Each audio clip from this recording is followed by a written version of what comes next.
Today, I will be discussing with you guys issues involving maternity leave and within our country and why paid maternity leave program must exist for the sake of suffering families within our country. According to Rachel Gillett's 2015 article, the United States is the only high-income and well-developed nation without paid maternity leave. As you can see on the map, we have a fat zero on the United States because nearly every single other country has this besides us.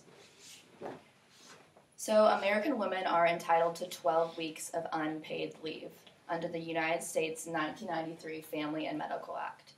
According to this act, you must have certain requirements to qualify.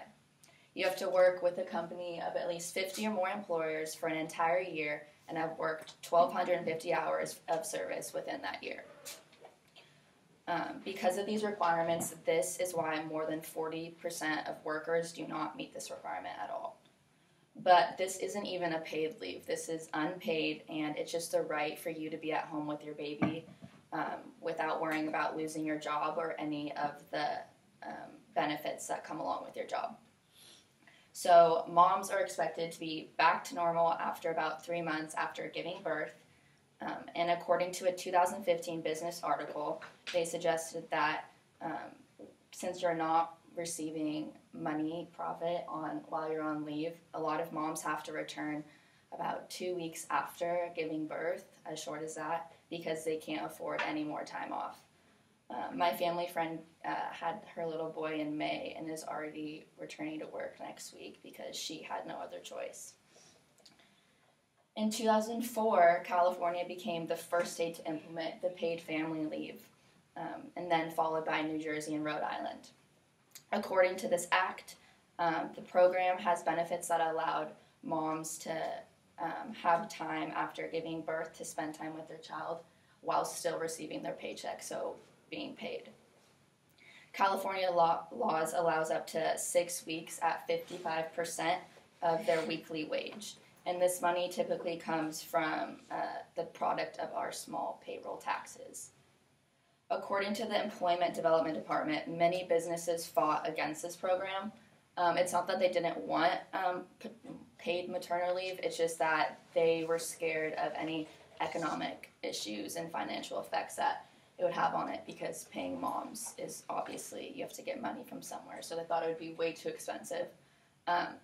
So they believe that costs would be higher and that they're going to lose more employees.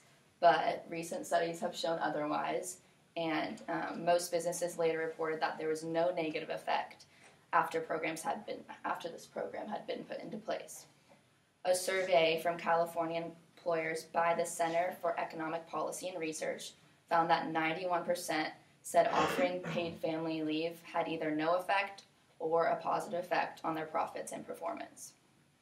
Nearly 87% said that the program didn't increase their costs, and almost 9% actually said it helped them save money. And that's because employers who were on paid leave were most likely to come back, so they cut down the costs for training workers and recruiting new members.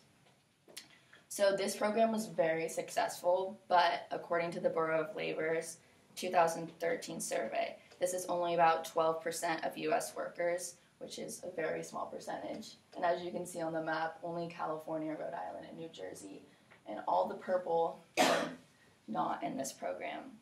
So we want this percentage to go up for more moms to be able to be paid on maternity leave. If more states join this program, this is helping make a stance for families who are struggling financially and emotionally, when they should actually be excited about welcoming their new baby into their family without having to stress out about financial issues. And when I say emotionally, I mean this can have serious health strains on families throughout the country.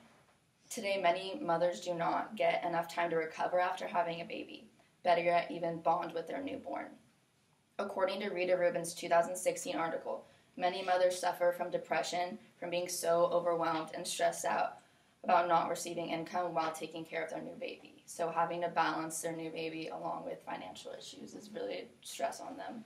And a 2012 study was done by the National Center for Biotech Information that proved that women who had fewer than 12 weeks of maternity leave were more likely to have symptoms of depression. So this does not only affect the mothers, it affects the babies, because if the mom's depressed, then that's obviously going to have a toll on the babies.